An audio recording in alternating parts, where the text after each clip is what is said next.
能反映在线上买的冰箱到家了过后，明明在线上看的面板质感各方面都很好，但到家了后很拉垮。这个视频告诉你，第一个就是面板的材质和面板的颜色，其实你看照片和看实际的产品，它是有明显的区别的。像我们专卖店摆的产品，你能看得到、摸得到，那么你在网上你都是看的是别个给你精修的照片。第二个就是内饰，其实我们说冰箱的产品升级换代，它是解决上一代产品所不能解决问题。像我们这个新款的520和现在的冰箱区别在哪个地方？第一个就是我们的水果区带我们的低氧教程 Plus， 它是一个升级的。相对于老品的话，一个保险的一个升级。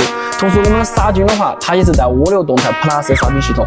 之前是6合一，现在变成了7合一的一个净水系统。同时冷冻室加了我们草本植物精华的一个杀菌系统，同时还带零下30度的生理速冻。我们这款冰箱万元机以下的，它是卡萨帝里面唯一的一款带双系统的冰箱，而你在网上看的往往都是单系统的机制。